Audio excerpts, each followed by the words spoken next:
भाइयों, बुजुर्गों, दोस्तों, मेरे हम सफ़र नौजवान साथियों,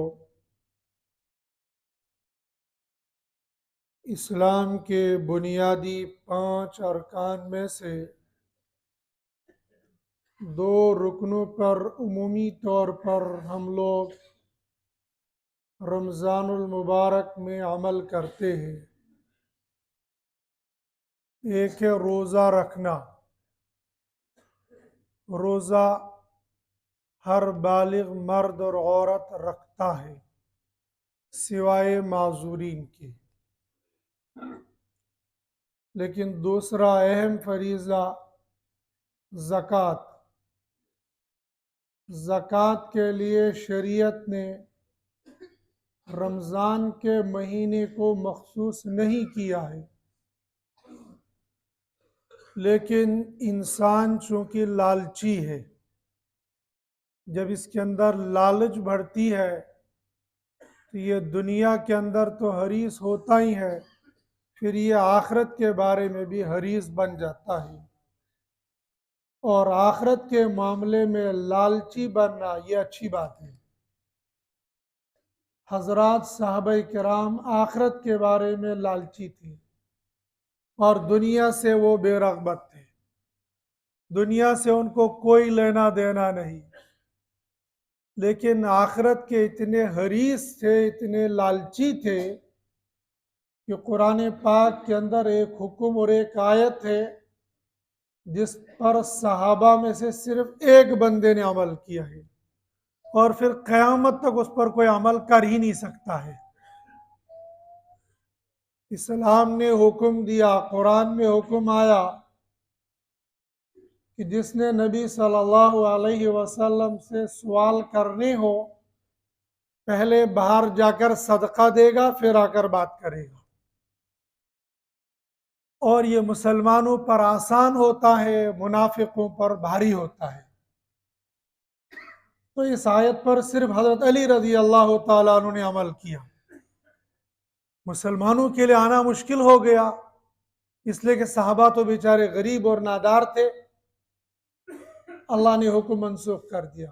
बस सिर्फ एक बंदे ने अमल किया। एक मौके पर आप सल्लल्लाहु अलैहि वसल्लम ने मजलिस में फरमाया, जो अपने ईमान वाले भाई को सलाम करेगा अस्सलामु अलैकुम, उसको 10 नेकियां मिलेगी। जो कहेगा अस्सलामु अलैकुम व रहमतुल्लाह, उसको 20 नेकियां मिलेगी। जो कहेगा अस्सलामु अलैकुम व रहमतुल्लाहि व बरकातुहू, उसको 30 नेकियां मिलेगी।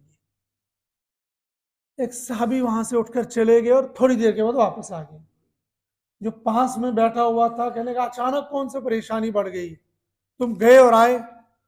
कहा असल में आप सल्लल्लाहु अलैहि वसल्लम ने जो फरमाया था ना, सलाम पर ये नेकी, मैं गया एक ईमान वाले को इसी तरीके से सलाम करके आया।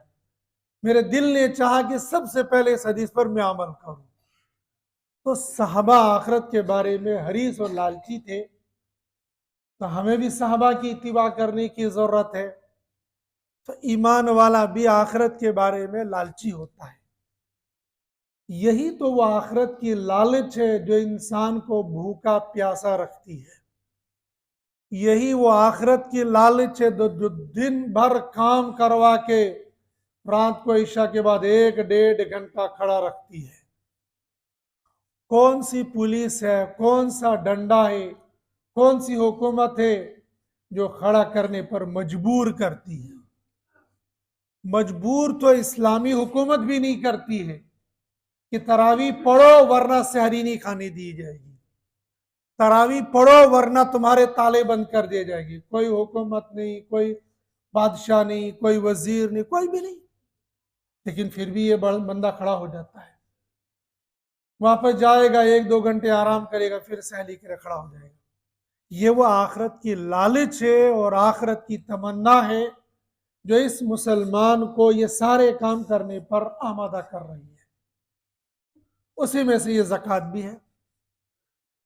ज़कात रमजान में देना फर्ज नहीं है, लेकिन चूंकि मुसलमान लालची है और इसने सुन रखा है और उसको ईमान है, उसको यकीन है कि एक के बदले में 70 मिलेंगे।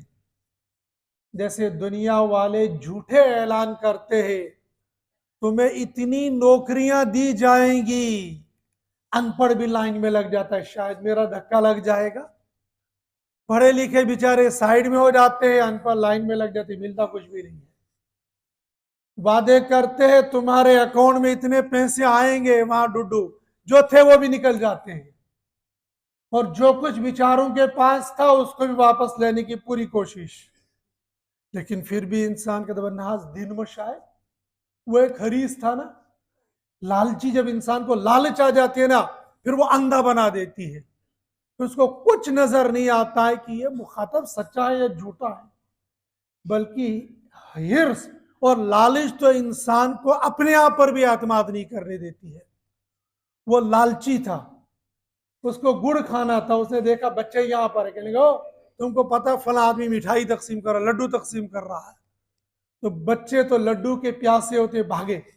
उसको थोड़ी देर में ख्याल आ गया, हो सकता सचमुच में वो लड्डू तकसीम कर रहा होगा, बस वो भाग गया उधर के लिए। बच्चों से झूठ बोला, लेकिन लालच आगे, हो सकता है तो सचमुच में लड्डू तकसीम कर रहा, उधर की तरफ भाग गया। तो इंसान तो हरीस है, कभी कभी ये हिर्स इसको अपनी बात पर भी भरोसा नहीं करने दे, सच है या झूठ है। और फिर जब दूसरा वादा करेगा तो फिर तो इंसान दौड़ के जाता है। लेकिन ईमान वाले को अल्हम्दुलिल्लाह सुम्मा अल्हम्दुलिल्लाह सुम्मा अल्हम्दुलिल्लाह, हमें अपने नबी की बात पर अपने वजूद से ज्यादा यकीन है।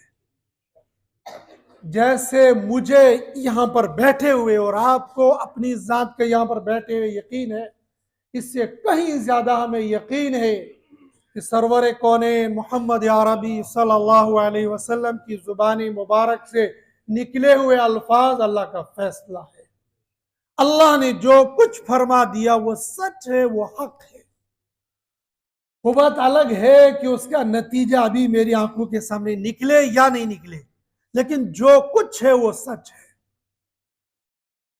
इसलिए आपने फरमाया एक के बदले में 70 मिलेंगे, एक नेकी के बदले में 70 नेकियां। एक नफिल पढ़ोगे फर्ज के बराबर सवाब मिलेगा, फर्ज पढ़ोगे 70 फर्जों के बराबर सवाब मिलेगा।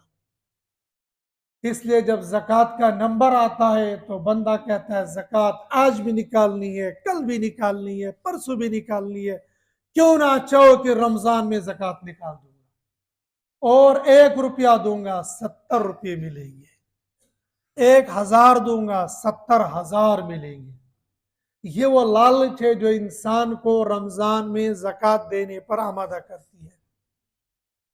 इसलिए रमजानुल मुबारक के अंदर ज़कात लेने वाले, सदका खैरात लेने वाले, मांगने वाले दीगर महीनों के मुकाबले में ज्यादा होते हैं। अब ये ज़कात जो हम लोग रमज़ानुल मुबारक में देते हैं, क्या इसको रमज़ान में ही फरीज़े के एतबार से देना ज़रूरी है या नहीं? असल ज़कात देने का मसला है हौलाने हौल। मेरे पास जमा पूंजी को साल गुजर जाना चाहिए, उसके बाद मैं ज़कात दूंगा। हाँ, अगर साल से पहले ज़कात दे दी बहुत अच्छा है, ज़कात अदा हो जाएगी। लेकिन फर्ज कर लो एक आदमी रब्बीउल अव्वल में मालदार हुआ था पिछले साल, अब इस साल जो रब्बीउल अव्वल गुजर गया 1443 रब्बीउल अव्वल में मालदार हुआ था और रब्बीउल अव्वल 1444 में उस पर साल गुजर गया।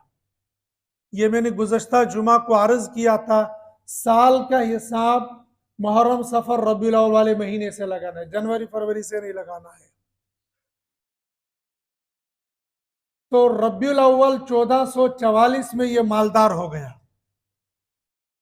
रब्बियुस्सानी, जमादिल अव्वल, जमादिस्सानी, रजब, शाबान, ये 5 महीने गुजर गए, छठे महीने में अब ये ज़कात दे रहा है। मालदार हुआ था 6 महीने पहले, अब इसने इन 6 महीने की ज़कात नहीं दी, तो ये 6 महीने की ज़कात उस पर पेंडिंग हो गई, इसके जिम्मे रह गई। अगर खुदा न खास्ता इन 6 महीने की ज़कात देने से पहले पहले ये बंदा मर गया, तो ये 6 महीने की ज़कात न देने के जुर्म में पकड़ा जाएगा। असल में ज़कात होती है साल के बाद, लेकिन साल के फौरन बाद बंदे पर ज़कात फर्ज हो गई। इसकी मिसाल, बंदे पर जोहर की नमाज फर्ज हो गई। अब जोहर का वक्त खत्म होने से पहले पहले इसने जोहर की नमाज पढ़नी है। मान लीजिए 12:40 पर आज जोहर शुरू हो रहा है, अब 12:40 से लेकर मान लीजिए 3:40 तक जोहर का वक्त है, उसके बाद जोहर का वक्त खत्म हो जाता है, असर का वक्त कुछ देर के बाद शुरू होता है। अब इस बंदे को 12:40 से लेकर 3:40 के दरमियान में जोहर पढ़नी फर्ज थी। अगर मुकीम है तो जमात के साथ पढ़ लेनी चाहिए, लेकिन ये मुकीम नहीं था, ये मुसाफिर था।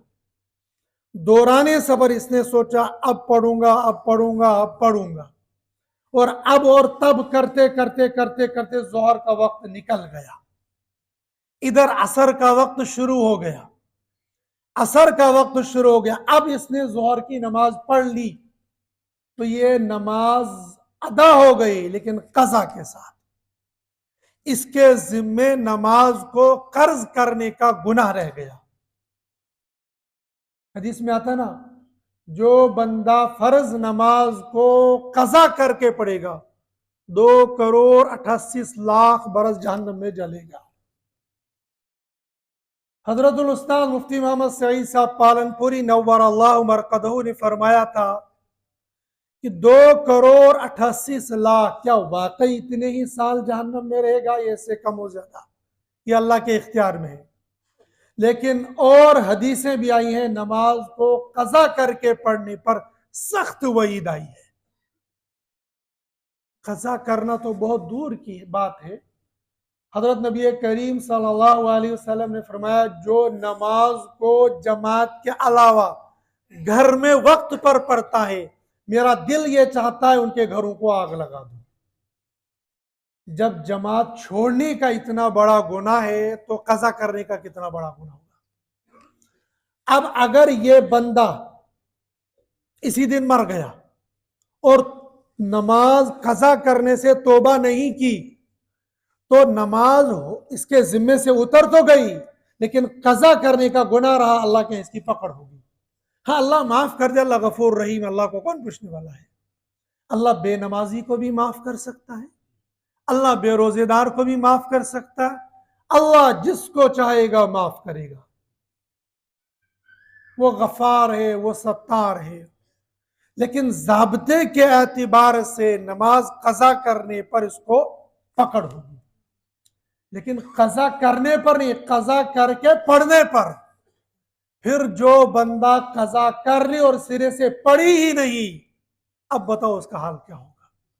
ये तर्के नमाज की गिरफ्त में आ जाएगा। इसने नमाज पढ़ी नहीं और इसने जो कहना परवाह गैर बात हो तब बात पढ़ो, घर जाकर पढ़ूंगा। बंदा शुगर पेशेंट हो और सरकारी गाड़ी में सफर कर रहा हो और शुगर की वजह से निढाल होने लगे, ड्राइवर को 2 चपट मारकर गाड़ी रुकवाने पर मजबूर करेगा। मैं निढाल हो रहा हूं, मेरी जान का खतरा है, क्यों नहीं रोकेगा। इस्तिंजा का तेज तकाजा हो गया, गाड़ी रोकनी पड़ेगी। भूख की शिद्दत, गाड़ी रोक। लेकिन नमाज जबरदस्त ड्राइवर छुट मानी ने करो क्या, पानी गढ़ ऐसे तो रुका हुआ। और बाज तो माशाल्लाह ऐसे भी हैं अपनी गाड़ी में भी नमाज वक्त पर नहीं पढ़ते हैं। एक मुसलमान को अपनी गाड़ी के अंदर जाई नमाज होना लाजमी है, और अपनी गाड़ी है तो अपनी गाड़ी में जाई नमाज हो। जो लोग हरम मोहतरम में गए हैं और वहां पर प्राइवेट टैक्सियों पर उन्हें सफर किया है, उन्हें देखा होगा बिल्कुल टेबल लैंप की तरह होगा, सफा चट होगा, लेकिन उसके डैशबोर्ड पर जाय नमाज रखी होगी, कुरान पाक रखा होगा। वो हमारे ड्राइवरों की तरह नहीं, वो इतने बड़े डक बजाते हैं कि दाएं बाएं जो लाइन लगी होती है उनके कान भी फटते हैं। वो ड्राइवर वो होते हैं, थोड़ी देर के लिए भी रुकेंगे, कुरान पाक खोलकर पढ़ना शुरू कर देंगे। और मुसलमान ड्राइवर इस जमाने के अंदर भी, इस रमजान मुबारक के अंदर भी, इसी रमजान में मेरा अचानक सफर हुआ था, अल्हम्दुलिल्लाह एक ड्राइवर देखा मैंने, बिल्कुल क्लीन शो था। इफ्तारी के वक्त में उसने गाड़ी रोकी, उसकी इफ्तारी साथ में थी। मैंने नमाज पढ़ी, मुझे गुलमल से आ जाओ मेरे पास खाना रखा हुआ, खाना। मैं दिल ही दिल में सोचने लगा, या रब्बा ऐसे नेक बंदों की वजह से दुनिया चल रही है। जिन ड्राइवरों को लोग गालियां देते हैं, जिन ड्राइवरों को लोग शराबी और कबाबी कहते हैं, इस ड्राइवर को कौन पूछने वाला है। इसकी शक्ल और सूरत भी तो नहीं बताती है कि ये मुसलमान है भी या नहीं है। सारा दिन इस बेचारे ने सफर किया है, कितनी बकबक की होगी लोगों के साथ सवारियों को भरने में, लेकिन फिर भी अल्हम्दुलिल्लाह इसने रोजा रखा है और अपनी सहरी इफ्तारी का सामान साथ में रखा है, किसी पर बोझ भी नहीं बनेगा। उसको यकीन है कि मुमकिन है मेरी गाड़ी वहां रुकेगी जहां कोई होटल नहीं होगा। इसलिए यह तो जम्मू कश्मीर की रोड है, यहां कोई पता नहीं है कौन सी जगह पर रात गुजारनी पड़ जाएगी और कितने घंटे रुकना पड़ेगा। माशाल्लाह ये तो वो तरक्की याफ्ता स्टेट है, यहां तो 24-24 घंटे एक जगह रुकना पड़ता है। वो अपना साजो सामान लेकर चलता है। और उसी सफर के अंदर मुसलमान ड्राइवर को देखा, तन्हे तन्हा गाड़ी में सफर कर रहा है और सामने लोगो लगा हुआ था जिस पर लग रहा था ये मुसलमान है।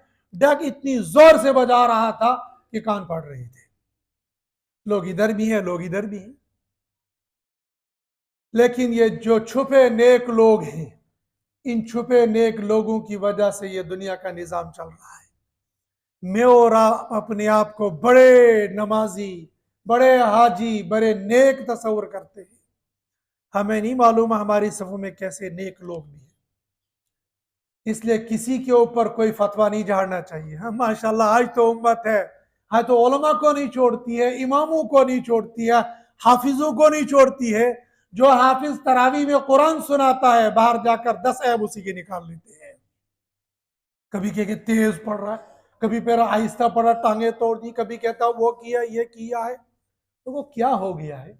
जिस इमाम के जिम्मे तुम अपना फर्ज हवाले करके जाते हो, बाहर जाकर उस इमाम की गीबतें करते हो, जहन्नम में जाओगे।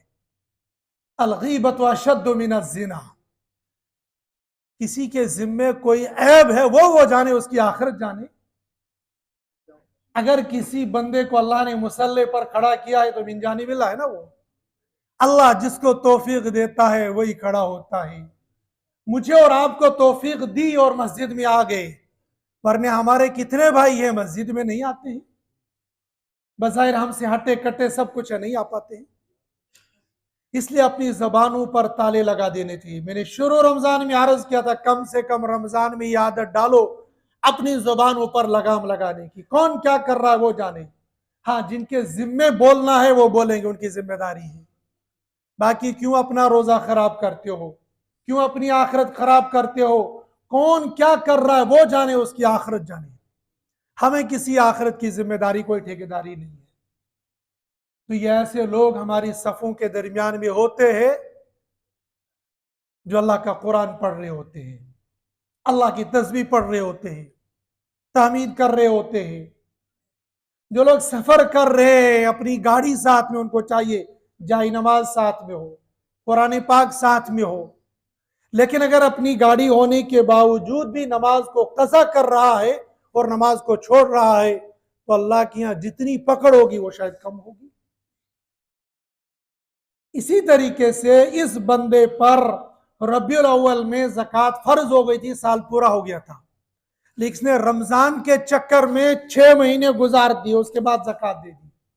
ज़कात अदा हो गई, लेकिन ये 6 महीने की ज़कात इस पर पेंडिंग रही, और आहिस्ता आहिस्ता ये सालों में बदल जाएगी। अगर हर साल इसने ऐसा ही किया, 6 महीने पिछले, 6 महीने आए, 6 महीने आगे, 6 महीने आगे, ये इतने महीने पेंडिंग होते रहेंगे और आगे चलकर साला साल की ज़कात इसकी जिम्मे रहेगी। हाँ, उसको करना क्या चाहिए, जब अल्लाह ने माल दिया है तो रबीउल अव्वल में ज़कात दे दे, फिर जब रमजान आ जाए तो एडवांस में ज़कात दे दे। और अगर अल्लाह ने अच्छा माल दिया है, फर्ज कर लो साल की ये 10,000 रुपये ज़कात निकालता है, तो 10,000 तो पिछले साल की ज़कात इसने निकाल दी, 10 साल की और निकाल दो तो 10,000, एक साल की और निकाल दो 10,000। अब रमजान से रमजान शुरू कर दो, साल का हिसाब भी रहेगा और सवाब भी ज्यादा मिल जाएगा। या तो ये कि रबीउल अव्वल में ज़कात देकर अगले साल की एडवांस दे दो, और या 6 महीने की दे दो फिर साल शुरू कर दो, लेकिन इसमें साल को तुम्हें बैलेंस करना पड़ेगा। इसके लिए ज़कात का हिसाब लगाना जरूरी है। ज़कात अटकल से नहीं जाती है, तुक्के से नहीं जाती है। जैसे तुक्के से रकातें नहीं पड़ी जाती है, ऐसे ही ज़कात भी तुक्के से नहीं दी जाती है। हाँ चलो इतने होगी तो चली जाएगी, होगी नहीं, ये देनी पड़ेगी। अगर 1 रुपया भी कम ज़कात दे दी तो इस 1 रुपये का भी मुआवजा होगा। इसलिए कि 4 रकात के बदले में अगर 3 ही रकात पढ़ ली तो अल्लाह के यहाँ कबूल ही नहीं होगी। लेकिन यह इतनी तो कबूल हो जाएगी, लेकिन 1 रुपया जो जिम्मा रह गया उसका तो मुआवजा होगा। इसलिए ज़कात का हिसाब देना, ज़कात का हिसाब लगाना और फिर उसको अदा करना ये लाजिम है। जैसे ज़कात का हिसाब करके साल पर ज़कात देना फर्ज है, ऐसे ही शरीयत ने उन लोगों को मुतय्यन किया है जिनको ज़कात देनी है। वो कौन है, वो 8 लोग हैं जिनको सूरह तौबा की आयत नंबर 60 के अंदर जिक्र किया है। इन्नमस सदक़ातु लिल फुक़रा वल मसाकीन वल आमिलीन अलैहा वल मुअल्लफ़ति क़ुलूबुहुम व फिर रिक़ाब वल गारिमीन व फ़ी सबीलिल्लाह वब्निस सबील। ये 8 लोग हैं जिन 8 लोगों को ज़कात दी जाएगी। नंबर 1, इन्नमस सदक़ातु लिल फुक़रा, फ़कीरों को ज़कात दी जाएगी, वल मसाकीन, और मिस्कीनों को ज़कात दी जाएगी। फ़कीर और मिस्कीन में थोड़ा सा फ़र्क होता है, इसमें इख्तिलाफ है, लेकिन आम फहम जो हमारे यहाँ राइज है उलमा का, जिस पर इत्तिफाक है, वो फ़कीर उसको कहते हैं जिसका मुश्किल से गुजारा चल रहा है, और मिस्कीन हुआ जिसके पास है ही कुछ नहीं है। किसी ने दे दिया तो गुजारा चल गया, लेकिन वो मांगता भी नहीं है। मिस्कीन सुकून से, खामोशी से। और इसमें आपको बहुत लोग मिलेंगे, अच्छे अच्छे लोग मिलेंगे, जो ज़ाहिरी शक्ल और सूरत में बहुत अच्छे दिखेंगे, लेकिन हकीकत के एतबार से वो बहुत नादार होंगे। बल्कि बाज आपके आइमा भी होंगे कि जो किसी से सवाल नहीं करेंगे, हत्ता कि अपने सदर साहब से भी नहीं कहेंगे सदर साहब रहम तो करो, मेरी तनख्वाह तो बढ़ा लो, मैं कर्जे में डूब चुका हूं। इस वक्त भी, आज के जुमे में भी मैं ऐसे इमामों को जानता हूं जो कर्ज के तले दबे हुए हैं, और तनख्वाहें क्या होती है वो आप जानते हैं। वो मिस्कीन है, वो किससे मांगते नहीं है, कर्ज के अंदर डूबे हुए हैं, हाथ नहीं फैलाते हैं, और जाहिर में आप देखेंगे माशाल्लाह ठाट बाट आन शान से चल रहा है। दबन्नाज क्या ज़कात, क्या तनख्वाह बढ़ा हो, लोग क्या कहते हैं, इमाम साहब क्या तनख्वाह, हम बूट वुचान हम सूट वुचान हम टोप वुचान है, माशाल्लाह देखो ना इतने कपड़े तो मुझे भी नहीं। वो पगले तुझे क्या पता है ये सफेद सूट हर दिन धोकर पहनता है, ये सफेद सूट को क्या पता है कि कितने इसके पास है।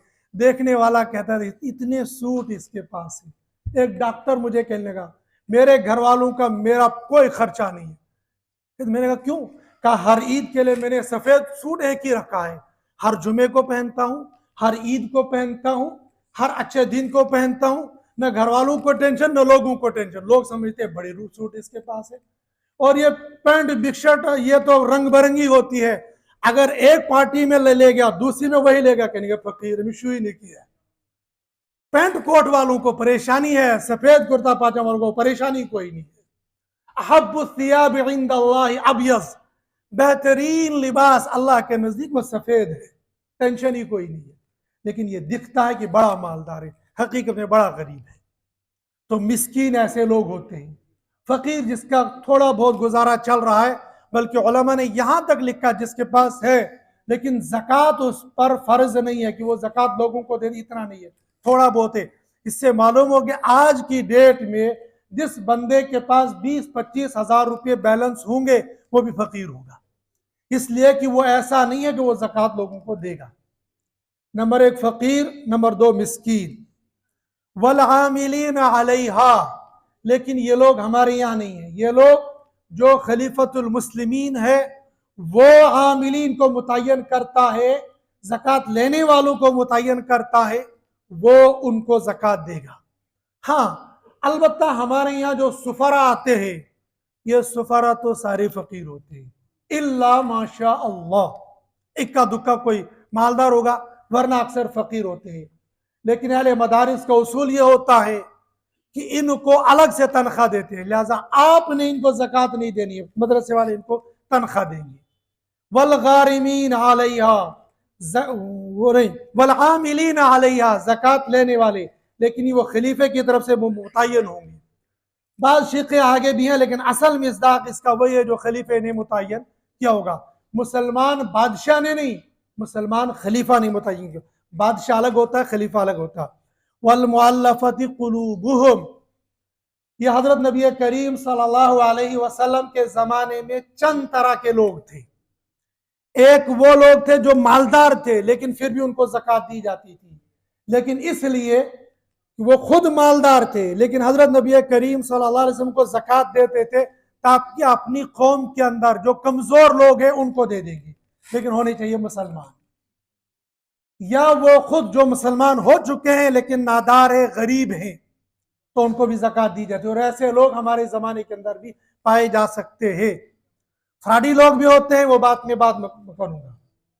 इस नाम पर बहुत लोग ब्लैकमेल करते हैं, जी बे मैंने लशहदु अल्ला इलाहा इल्लल्लाह का इकरार किया है लिहाजा मेरी इमदाद की जाएगी। इस्लाम भिखारी नहीं बनाता है, इस्लाम तो जरी और बहादुर बनाता है।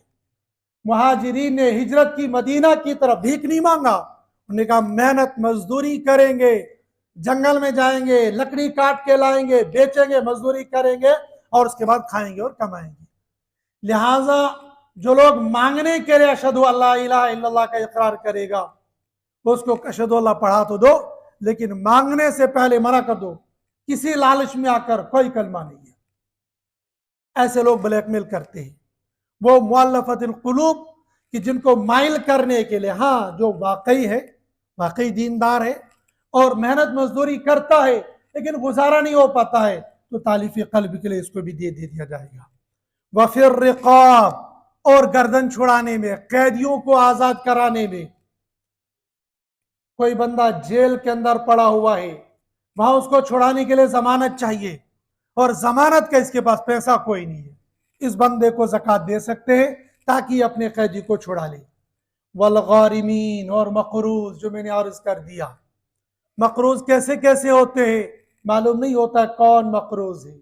मैंने अर्ज किया ना कि ऐसे लोग जो आपके मुक्तदा है, जो आपके रहबर है, जो आपके कायद है, वो मकरूज हैं लेकिन आपसे मांग नहीं सकते, इसलिए कि अगर किसी मुक्तदी से मांग लिया तो नुक्ताचीनी करना शुरू कर देगा, नमाज भी खराब करेगा और इस बंदे की गिबत भी करेगा। इसलिए बेशुमार मकरूज इमाम आपको मिलेंगे, वो चुपचाप के गुजारा करेंगे लेकिन आपके सामने हाथ नहीं फैलाएंगे। मैंने पहले भी एक मरतबा ये बात कही थी, आज भी अर्ज कर रहा हूं, जब आपने अपनी ज़कात देनी है मुस्तहिकीन को दो और उनमें से अपने इमाम को ज़कात दो, लेकिन इमाम साहब को ये मत को ये तुझे ज़कात है और तेरे तुझे दे रहा हूं। इमाम इमाम होता है, इमाम को असल माल दे दो। लेकिन अगर एक बंदे के पास असल माल नहीं है, ज़कात दे रहा है, इमाम साहब के हवाले को, इमाम साहब ये ज़कात का ₹1,00,000 है, आप जहां पर चाहोगे, जहां पर आपको ज़कात के मुस्तहिक नजर आएंगे वहां इसको खर्च कर दो। आपने इमाम साहब को मालिक बना दिया। अब अगर ये खुद ज़कात का मुस्तहिक है तो खुद खा लेगा, खुद रख लेगा, तो आपको दोहरा अजर सवाब मिलेगा, दोहरा सवाब। रिश्तेदारों को और उन लोगों को जो कौम के मुक्तदा है, उनको ज़कात देने पर डबल डबल सवाब मिलता है। रिश्तेदारों को भी ज़कात देने पर डबल सवाब मिलता है, एक ज़कात देने का और दूसरा कराबतदारी का।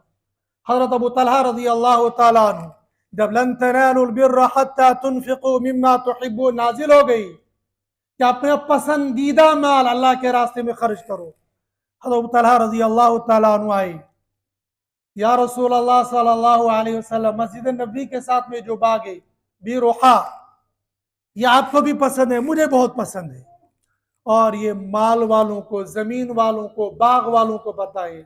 हम जम्मू वालों को क्या पता बाग की क्या कीमत है, कश्मीरी से पूछो कि बाग क्या चीज होती है। वो जब बाग फलता और फूलता है, वो घर की कोठी में नहीं बैठता, वो बाग के अंदर आकर वो मटके का पानी पी लेता और चारपाई डालकर मजे ले लेता है। बाग प्यारा होता है और बाग के फल फ्रूट मजेदार होते हैं। हज़रत अबू तलहा को बाग प्यारा था।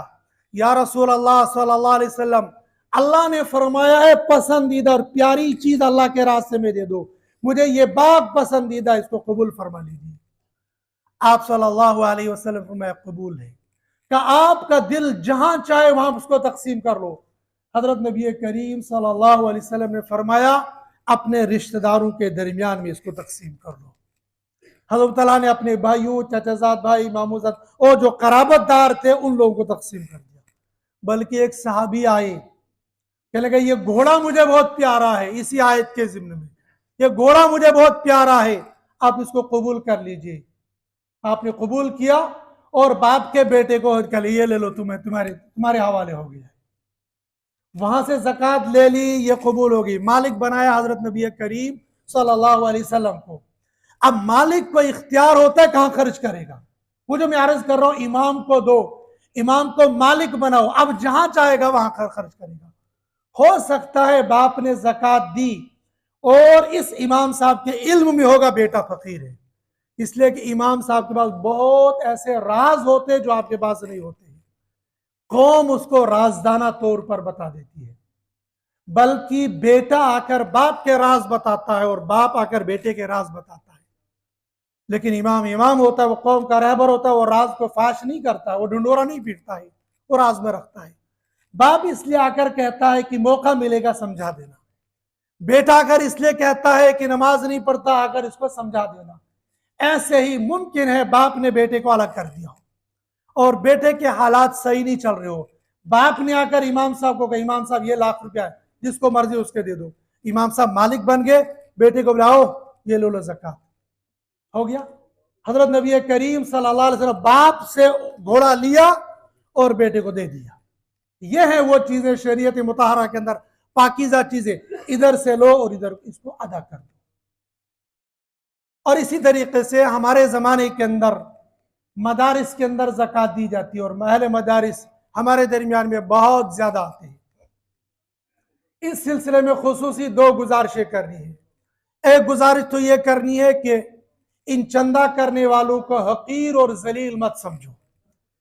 ये इस कौम के, इस कुरान के, इस दीन के मुहाफिज है।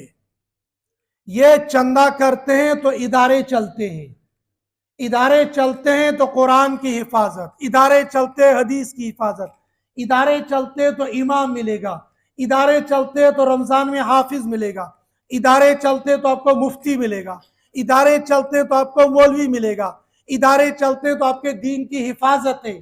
खुदा न खास्ता अगर ये उलमा खत्म हो गए, अगर ये इदारे खत्म हो गए तो दीन खत्म हो जाएगा। जानते नहीं हो रूस के अंदर क्या हुआ? रूस में सबसे पहला जो हमला हुआ था वो उलमा पर हुआ था, और सन 47 से 1857 में भी जो पहला हमला हुआ था वो उलमा पर हुआ था। दिल्ली के अंदर 1000 मदरसे थे, सब पर बिल्डोजर चला दिया था।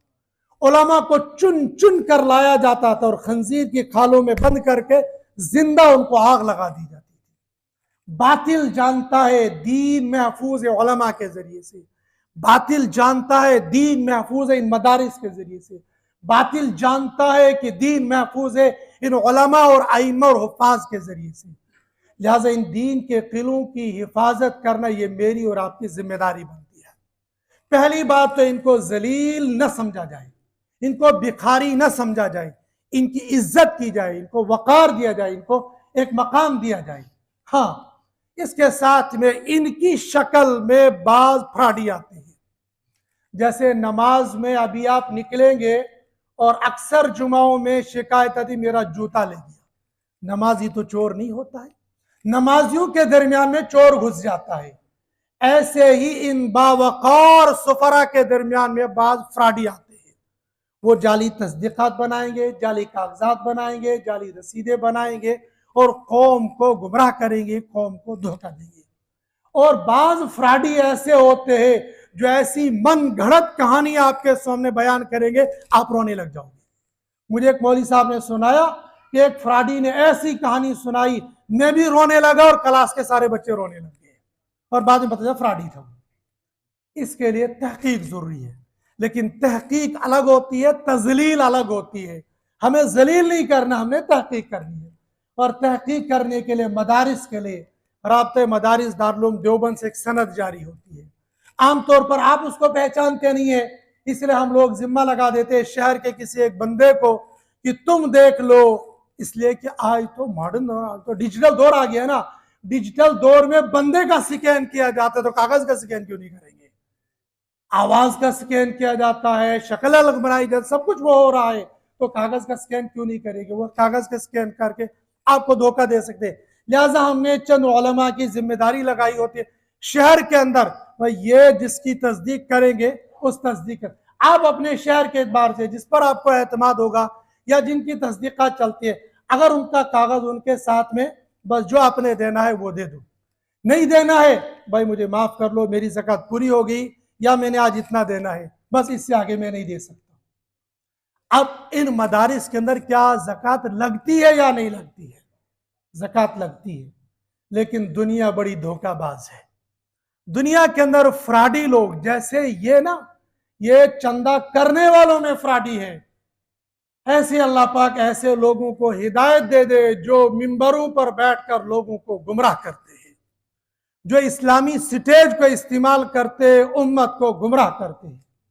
मैंने अभी इसी रमजान में एक बयान सुना, वो बयान में कह रहा है कि भाई देवबंदियों के बहुत बड़े आलिम, दारुल इफ्ता में काम करने वाले मुफस्सिर कुरान हजरत मौलाना मुफ्ती मोहम्मद शफी साहब पाकिस्तानी नव्वरल्लाहु मरकदहू ने मारिफुल कुरान की जिल्द 4 और सूरह तौबा की आयत नंबर 60 के अंदर लिखा है मदारिस में ज़कात देना जायज नहीं है। किताब का हवाला है, आयत नंबर है, सब कुछ है। जब मुझे बंदे ने कहा मुफ्ती साहब ये साने मदरसा ज़कात लगनी चाहिए, ये लेते क्यों है? 1 मिनट के लिए मैं भी चकरा के, मैंने कहा इस आयत को तो मैंने कई मरतबा मारिफुल कुरान का मुताला किया, लेकिन बंदा बंदा है, भूल चूक हो सकती है, हो सकता है मुझे गलत कुछ और लिखा होगा वहां गलत हो। उसने सराहतन लिखा इन मदरसों में ज़कात नहीं लगती है, और सबसे ज्यादा ये दारुल वालियात हमें परेशान करते हैं। या तो वो बंदा 1 नंबर का जाहिल है, और या वो 1 नंबर का उम्मत के अंदर धोखेबाज है। और ये तब्दीली करना ये तो यहूदियों का काम था, या मुसलमानों ने कब से सीख लिया किताब के अंदर लिखा कुछ और है और उम्मत को बताना कुछ और है। मारिफुल कुरान की जिल्द नंबर 4 सूरह तौबा की आयत नंबर 60 के अंदर लिखा है, लेकिन लिखा क्या है कि बिनाए मस्जिद और मदरसा में ज़कात देना जायज नहीं है। लेकिन आप भी अभी समझे नहीं होंगे। जिसने मुझे फोन किया उसने कहा, जब मैंने उसको बात बताया, जबरनाथ जब मैंने सुना, मेरे घर में के अंदर मारिफुल कुरान रखा था, मैंने मारिफुल कुरान उतारा, मैंने 3 मरतबा इस इबारत को पढ़ा, मुझे समझ में नहीं आया। मेरी बीवी पढ़ी लिखी थी, मैंने उसको कहा कि ये देखो यहाँ लिखा है, सचमुच में लिखा है। कहा तो हम तो ये समझ रहे जायज नहीं है। मैंने इसको कहा कि पहला लफ्ज भी तो पढ़ो, बिनाए मस्जिद व मदरसा। लेकिन या तो वो बिना को समझा नहीं इसलिए जाहिल है, और या वो समझा है लेकिन उम्मत को धोखा देना चाह रहा है यहूदियों की तरह, तो लफ्ज को काट कर उम्मत को कह रहा मस्जिद और उसमें ज़कात नहीं लगती। हम भी तो कहते हैं मस्जिद और मदरसे की तामीर में, बिना के माने तामीर के, तामीर में ज़कात नहीं लगती है। और मस्जिदों में सिर्फ तामीर नहीं होते, जो मस्जिदों की तामीर का चंदा करते वो सराहतन कह देते कि भाई हमें इमदाद चाहिए, ज़कात खैरात नहीं चाहिए। अगर ज़कात रमज़ान मुबारक में अक्सर लोग ज़कात देते हैं तो मदारिस के अंदर मद अलग अलग होते हैं, तामीर का अलग, किचन का अलग, तनख्वाह का अलग, सारे मदद अलग होते हैं। लेकिन इसके अलावा ज़कात के बेशुमार मसाइल ऐसे हैं, उन ज़कात के मसाइल को पढ़ना भी चाहिए, सुनना भी चाहिए और अदा करना चाहिए। अल्लाह पाक मुझे आपको अमल करने की तौफीक नसीब फरमाए। व आखिरु दावाना अल्हम्दुलिल्लाहि रब्बिल आलमीन। तकबीर नारे तकबीर, नारे तकबीर।